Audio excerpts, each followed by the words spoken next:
Welcome back, everyone. It is time to do more of Rome. Kings and generals, of course. This is the rise of Augustus, post-Caesar Rome. Caesar just got assassinated. So oof. Yeah, let's jump right back into it. Glad you guys are here. Let's go. Caesar's civil war against the Optimates and Pompey was supposed to end the decades of crisis of the Roman Republic. Caesar's assassination was supposed to prevent tyranny and return authority in the Republic to those who considered themselves its worthiest citizens. Neither panned out. In the aftermath of Caesar's assassination, the Roman world was plunged into another series of conflicts, which can be called the post-Caesar civil wars.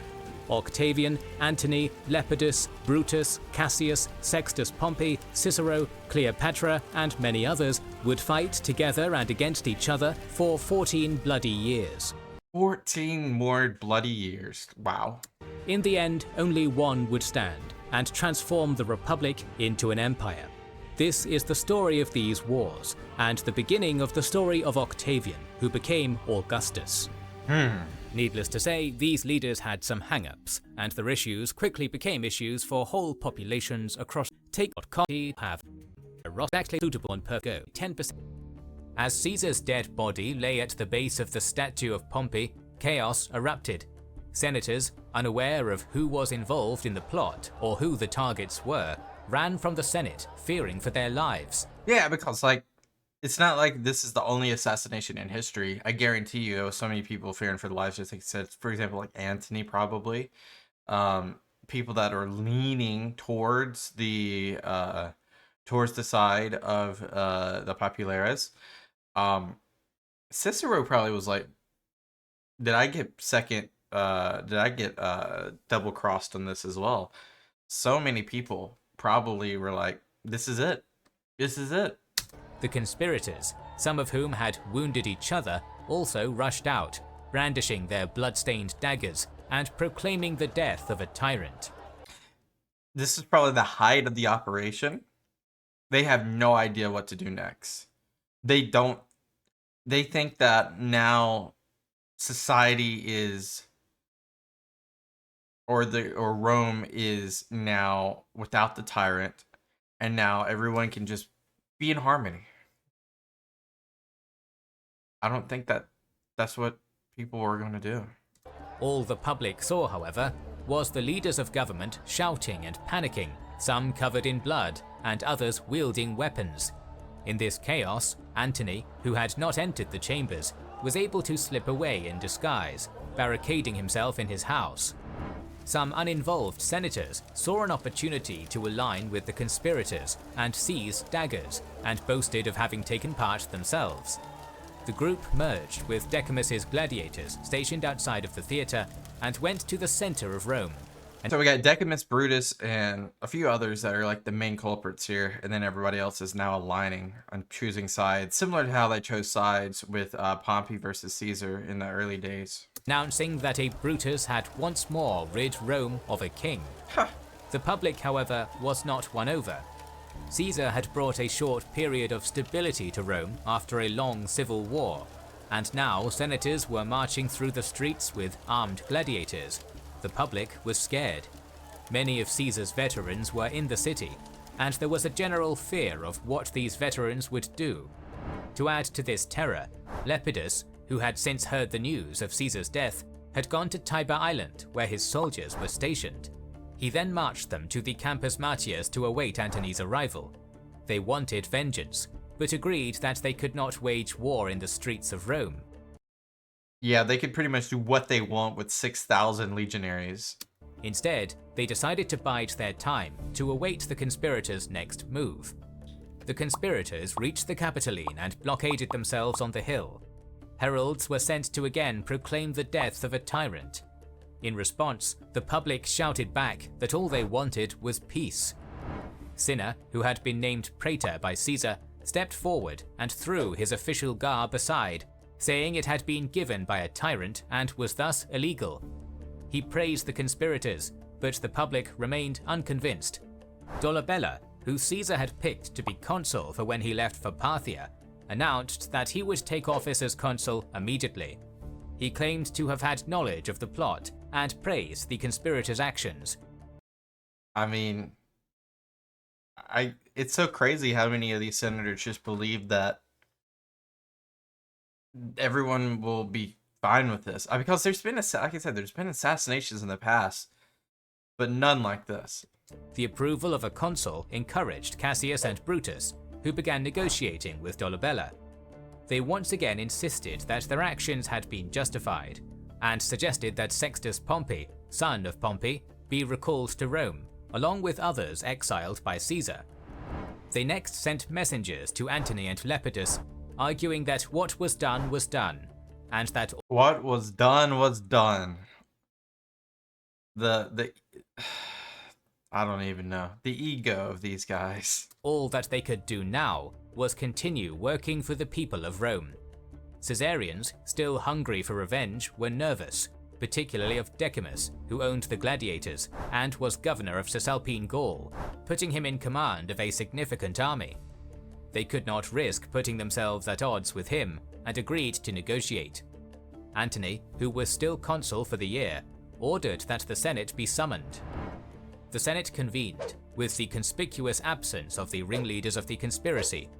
Yeah, because they think they're about to get just ousted, and just who knows what they would get done to them if they were to be like corralled in Antony's presence. So I mean, they're not stupid. Despite them having their safety assured by Lepidus and Antony.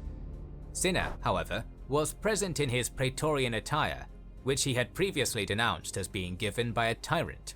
The public, outraged at this hypocrisy, attacked him.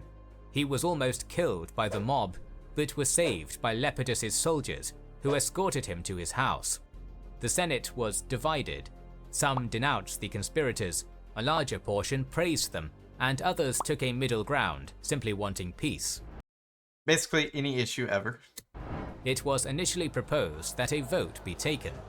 If the majority found Caesar to be a tyrant, then his laws would be voided. All of them? Before this vote could be taken, however, Antony stood and pointed out that Caesar had appointed many magistrates for the next 5 years.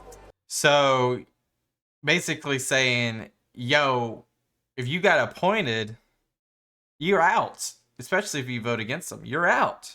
If Caesar's laws were illegal, so were these appointments. Dolabella, who was too young to legally run for consul, and whose only claim to the consulship was Caesar's appointment, immediately changed his position, claiming to be horrified at the idea of honoring those who had murdered Caesar. That's hilarious.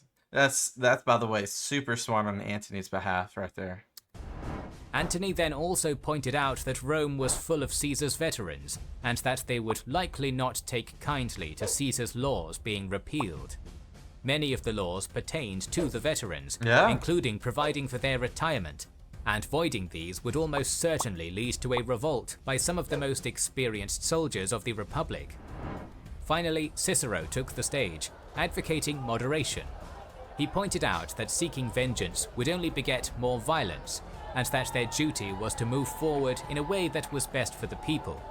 His solution was simple and effective. All of Caesar's actions as dictator would be ratified, and the conspirators' lives would be spared. Antony was willing to agree on the condition that Caesar was given a public funeral. And okay, well, I don't see an issue with that. What about you, Cicero? That his will be read in public. All parties agreed, and a compromise had finally been reached. Okay. Following this meeting in the Senate, the conspirators addressed the Romans from the Capitoline. Calling themselves liberators, they claimed that Caesar had robbed the Republic of its freedom by assigning magistrates for the next 5 years, and had committed— Some of them are us, but we'll do that in his honor. So ironic, man. It's crazy. It's just insane how fast people switch up. I know there's a lot of like gripes a lot of these senators had with Caesar, albeit some of them go as far back as Gaul, but that's water on the bridge. What was like the main gripes? Just like his posture? It's got to be it. That's literally it, right? The posture. Did sacrilege by imprisoning a tribune. The irony of this is not hard to spot. The senators, including the supporters of the liberators, had just confirmed that Caesar's magistrate positions would be upheld. They had the opportunity to revoke these privileges and had denied it. Moreover, though Caesar had indeed imprisoned a tribune of the plebs, the liberators had murdered a dictator, a far more serious sacrilegious offense. Brutus and Cassius also promised to give land to Caesar's veterans, although, as Antony had pointed out, there was little choice but to appease the veterans. Yeah, you don't want them to not be on your side, right? Nevertheless, the crowd was assured by the two men that they at least seemed to be speaking peace rather than further war. With the official pardoning of the liberators made public, Cassius, Brutus, and the other conspirators finally agreed to come down from the capital, but only after Antony and Lepidus agreed to send their sons as hostages. As had been decided earlier, Caesar's will was read to the public. He gave his private gardens to the people to be used as a public space, and gave the will. This is the good part. Each citizen in Rome 75 drachmae, roughly 2 months' wages. His primary heir was the grandson of his sister, Octavian, a blood relation, who was only 19 years old. Octavian's life had so far been uneventful. He had made his first major public appearance when he gave his eulogy for his grandmother, and had asked to join Caesar during his African campaigns, but had been prevented from doing so by his mother. Instead, he had been allowed to join Caesar during his Spanish campaign, but had been too sick to take It was always sick. part in any meaningful way. While Caesar's will was being read, Octavian was undergoing military training in Illyria alongside the 6 legions Caesar had. Oh, that's right. So he's not even in Rome. He doesn't even know what happened. Picked for his Parthian campaign, not expecting this sudden change in power, wealth, and prestige. Perhaps even more shocking was Caesar's secondary heir, who was to inherit the wealth if Octavian had died before Caesar. Is this guy, Brutus? Decimus Brutus, one of the leading assassins in the plot. Upon hearing the will, the people began turning against the liberators. Caesar's body was brought out, with the crowd lamenting loudly, and the stage was set for Antony to have arguably his most impressive moment in Roman politics. He read all the laws passed by Caesar that would now be upheld, giving particular weight to those that related to the people specifically. He read all the titles that Caesar had been granted: protector of the country, father of the country, and emphasized the sanctity of Caesar's offices. Antony broke down into tears, and then lifted the bloodied toga of Caesar on a spear for all to see, bringing the crowd to a boiling point. Finally, he unveiled a wax replica of Caesar with 23 stab wounds. God dang! At this point, the liberators hurried from the forum, and the crowd erupted into chaos. The crowd rampaged, burning down the Senate chambers where Caesar had been assassinated. And I promise you one thing, he knows what he's doing. This wasn't an accident. They are trying to create an uproar. There is deep cuts, no pun intended, in Octavian's life now, because he admired Caesar. And hunting for the liberators throughout the city. Most either fled Rome or barricaded themselves in their homes with armed guards. One man, Cinna, who happened to share his name with one of the conspirators, was mistaken for being the sinner who had been involved in the plot, and was quite literally torn to pieces. They seized Caesar's body, carrying it to the capital to burn and bury him with the gods. But there they were stopped by priests of the temple. Instead, they took Caesar's body back to the forum. Benches, parts of stalls, any wood that they could get their hands on was piled into a huge pyre, and Caesar's body was burned atop it. Yep. As his body burnt, people flung dedications into the pyre, including weapons, armor, jewelry, and clothes. I didn't know that was a thing. So you threw stuff to it, and it was like a dedication, similar to like a flower, a rose, but more fuel on the fire. Okay. With one speech, Antony had turned the public against the liberators and forced them to flee. The only one. Oh, that was Antony? That makes more sense. Ones who remained were Cassius and Junius Brutus, who, as praetors of Rome, only held power within the city. Antony was the master of Rome. At first, the Senate blamed him for the riot and hunting of the liberators. However, Antony worked quickly to win them over. A man called Amatius claimed to be the grandson of Gaius Marius, and thus related to Caesar, and had been a leading figure in the riots. Came out of nowhere. Like, where were you, bro? Where were you the last 10, 15 years? April 13th, Antony had Amatius executed without a trial, and this won him the support of the Senate, Jeez. but severely damaged his standing with the plebeians, who took to the forum in protest. In response, Antony dispersed the crowd with soldiers, then proceeded to execute the ringleaders. In less than a month, Antony had alienated himself from the plebs and aligned himself firmly with the Senate. To further secure this alliance, Antony abolished the office of dictator and even suggested that Sextus Pompey be recalled and named commander of the seas. The Senate eagerly accepted, and even Cicero was for a time won over by Antony. So, it's a difficult path forward, as you can tell. But they are moving forward. They are progressing. Here's one step back, 2 steps forward. 1 step back, 2 steps forward. However, it did not take long for Antony to begin abusing his power. He began spending Caesar's vast fortune, which was in his care to distribute to Octavian and Caesar's other heirs, and fabricated various legislation, purportedly written by Caesar, to further his own agenda. He paid huge gifts to win cities and foreign princes to his side, began naming new members. You can tell Antony wanted to be the heir, obviously. He wanted to be the guy in next in line, obviously. But when that did not come, it's kind of weird because he's in a position of power that he kind of like utilize as his ladder climbing opportunity.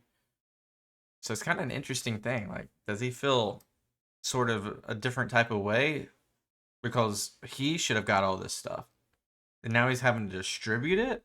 Of the Senate, and amassed a huge bodyguard, perhaps as many as 6,000 Cesarian veterans who had fought alongside Antony.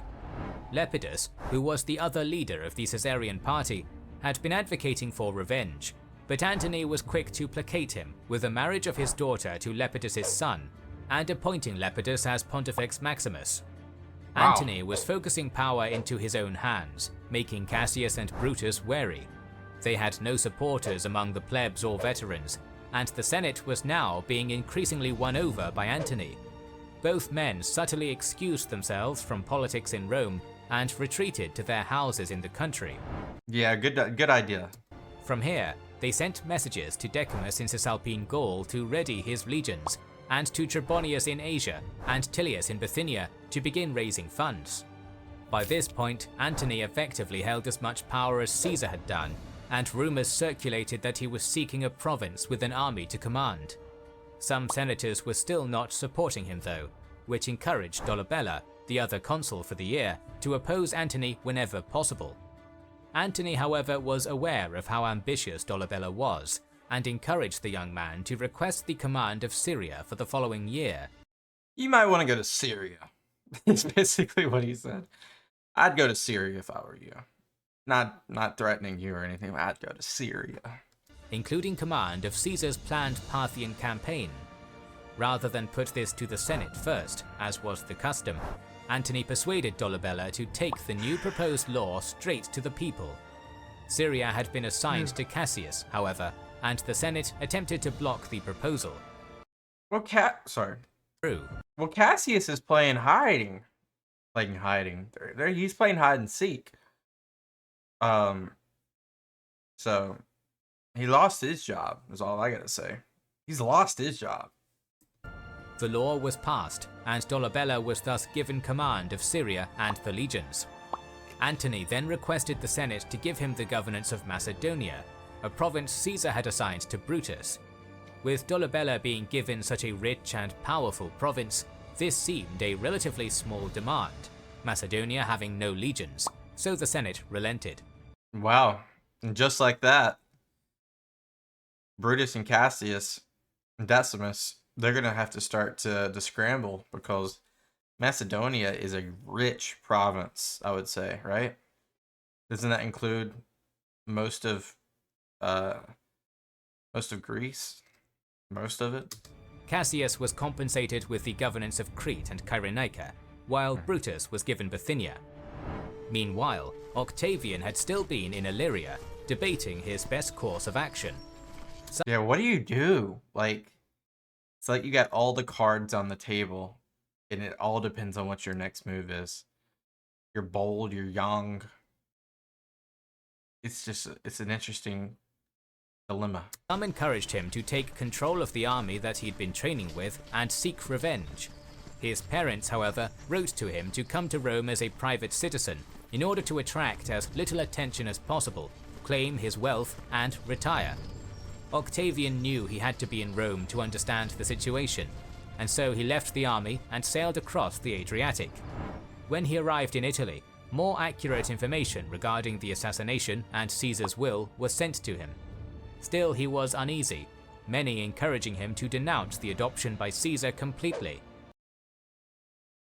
What a bunch of idiots. What a bunch of idiots. When he arrived in Brundisium, however, huge crowds flocked to him, and veterans greeted him as Caesar's son. Wow. Octavian immediately Because he was adopted. That was an important part. He was adopted. accepted the adoption, officially changing his name to Gaius Julius Caesar. Hearing this, more and more soldiers, veterans, and sympathizers flocked to his side.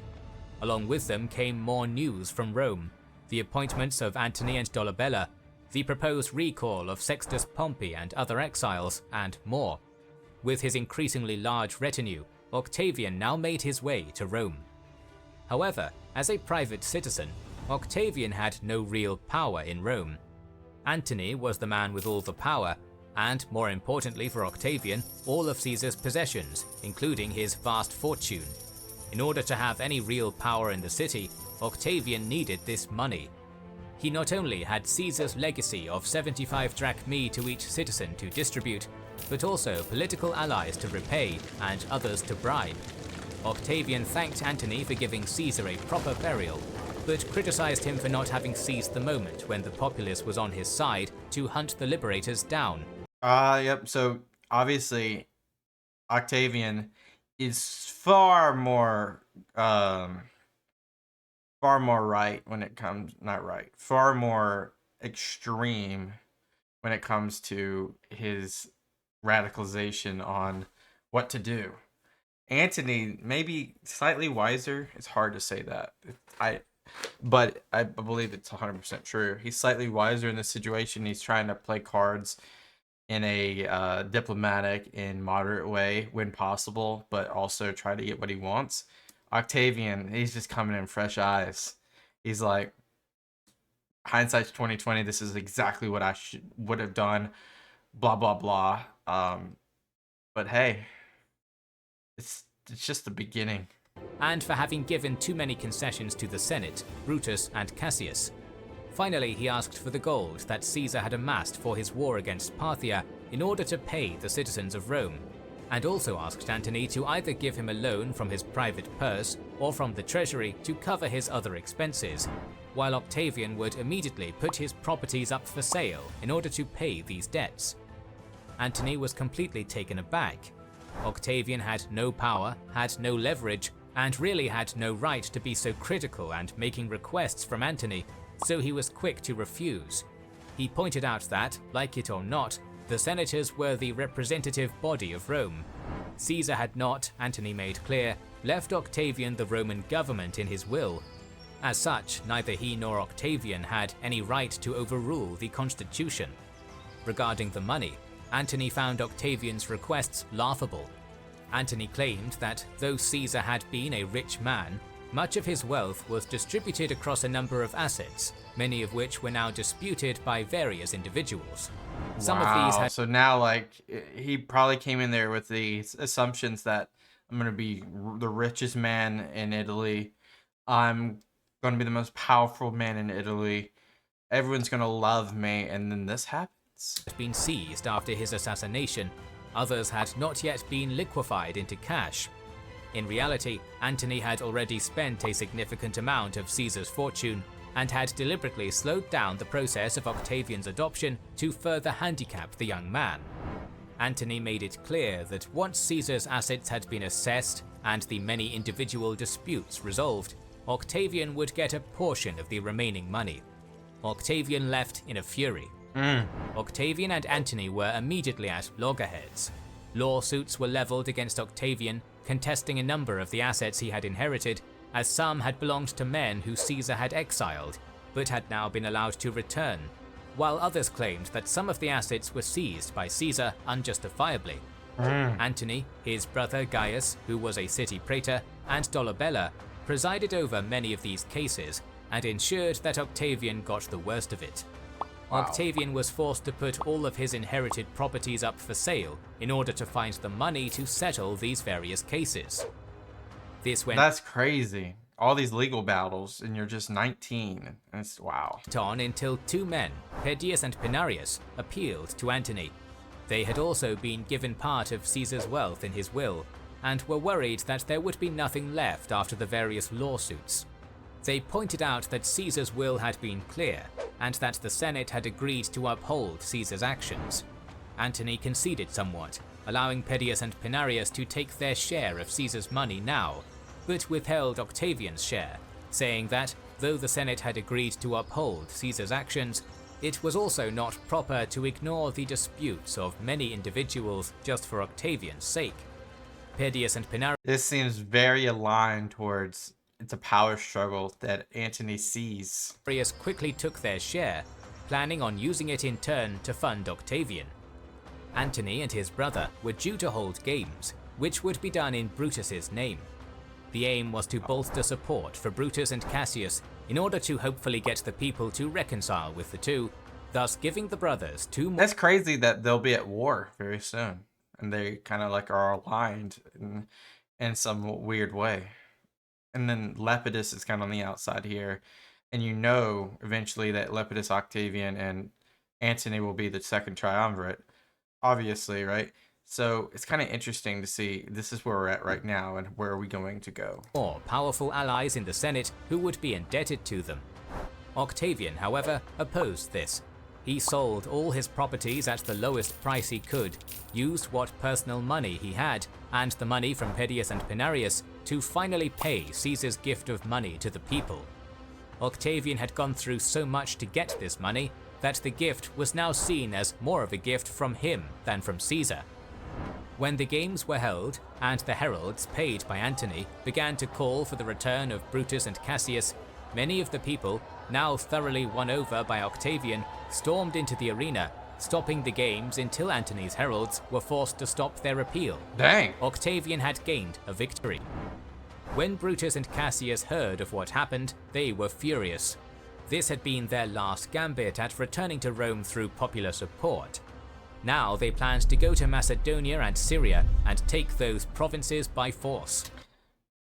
Remember, Antony has Macedonia. Dang, I forgot his name. That's how forgettable he was. The other consul had Syria. The men who had professed to killing Caesar to protect Rome had now completely abandoned the city, leaving it contested between Octavian and Antony. It's like an admission However, of guilt, one man who had long claimed to be a savior of Rome did stay, Cicero.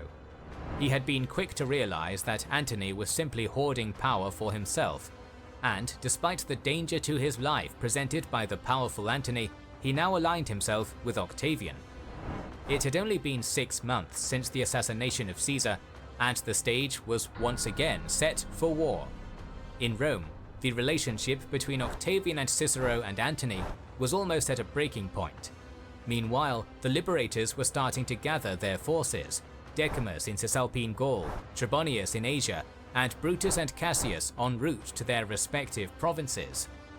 It's crazy. Trebonius, I can't remember too much about Trebonius, like how obviously he was probably part of the conspiracy, and he might have been actually one of the main people that took action. I just can't remember him. In Sicily, Sextus Pompeius, still not yet officially recalled to Rome, had amassed a sizable force. The entire Roman world was once again about to be plunged into civil war. It's crazy. By the summer of 44 BC, Octavian had successfully halted Brutus and Cassius's plan to win over the Roman public, forcing them to abandon the city.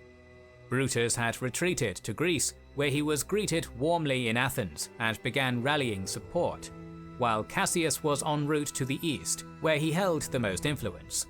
Antony and Dolabella, the two consuls for the year, had been assigned Macedonia and Syria respectively for the following year, but their position was somewhat weak.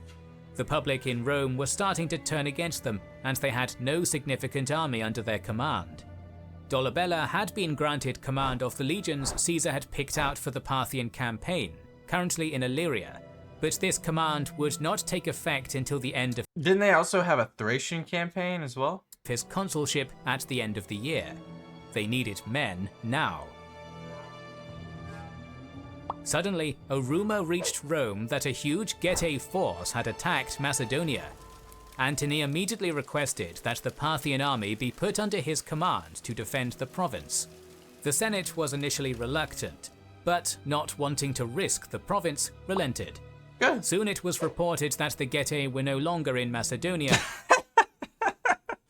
and some reports claimed that they never even attacked. That's crazy. Nevertheless, Antony insisted that he maintain command, claiming that if the army were moved, then there would certainly be a huge attack on the undefended province.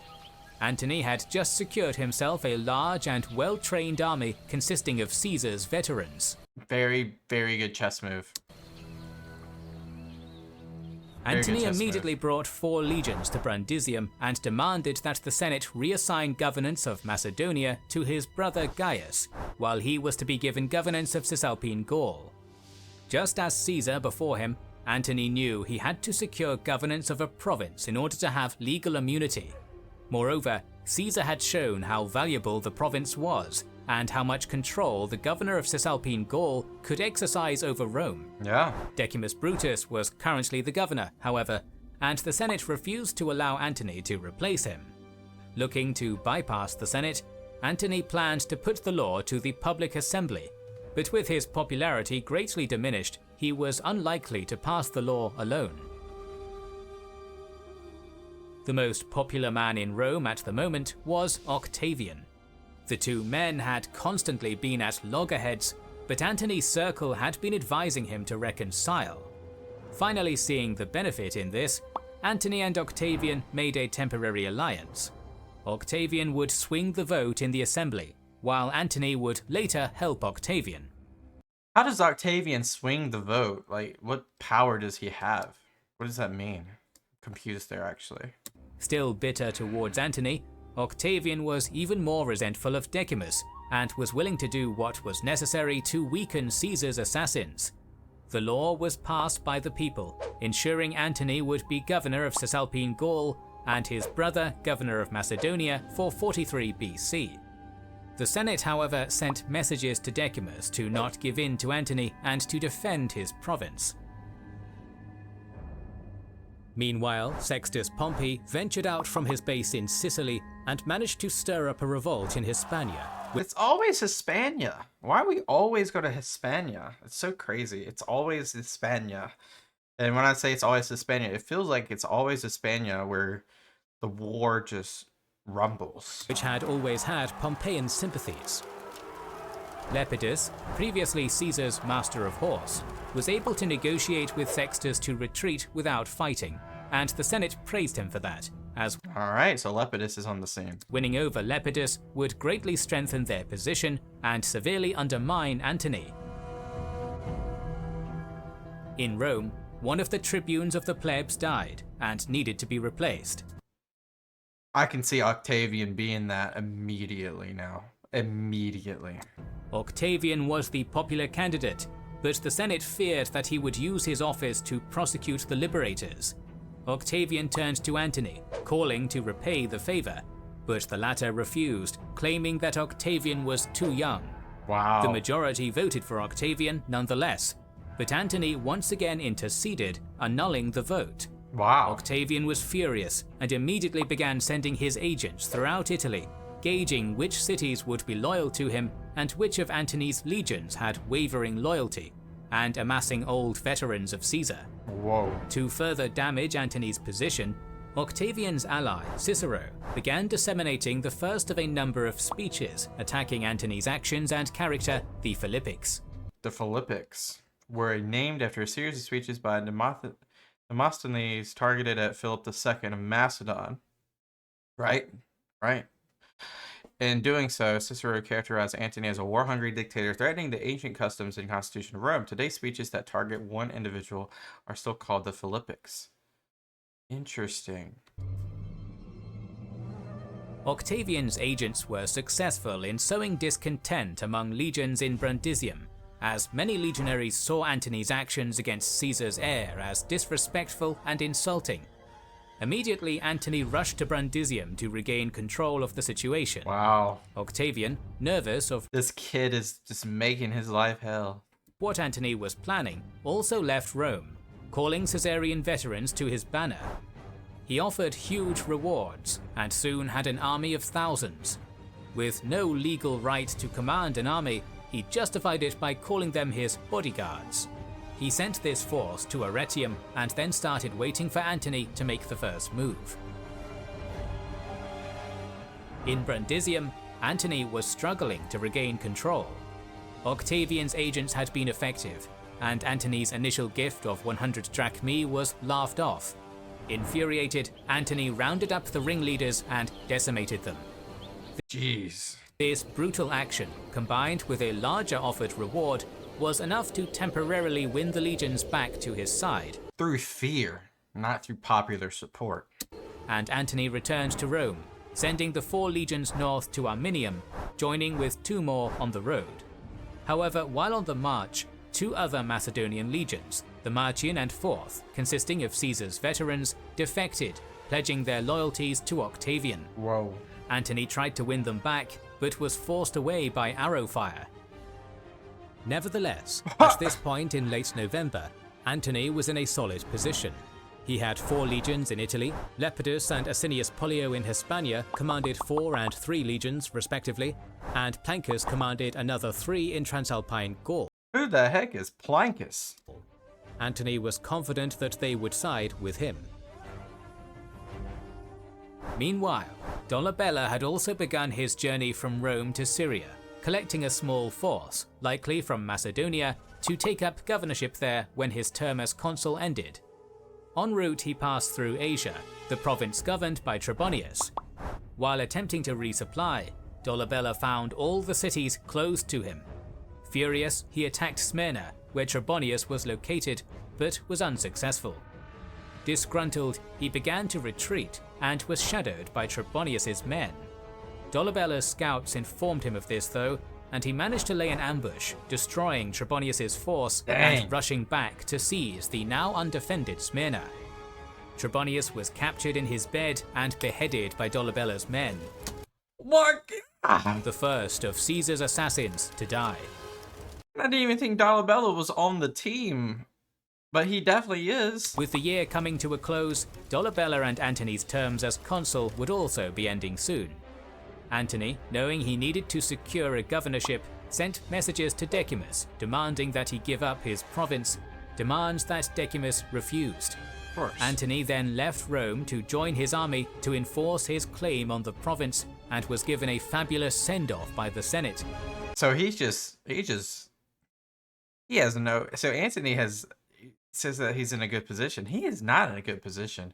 He's gonna have to claw his way to a good position. Octavian, outraged at Antony's earlier betrayal, also left Rome to join with his force in Arretium. He now also had a formidable force, effectively 2 legions of veterans and 2 of levies who had rallied to him, and the Marcian and 4th legions. He too received a warm send-off from the Senate, which hoped that the 2 Cesarians would wear each other down. We gotta stop right here. It is getting too good. This video is already 40 minutes long. As always, we're gonna do these in pieces, and then we'll stitch them all together. But we'll be putting them out in pieces, of course. I appreciate you guys so much. Leave me some video suggestions down below. This is just one of many. We got 4.5 hours of Rise of Augustus. This is like going to the movie theater in a premiere. Appreciate you guys. Peace out and bye-bye.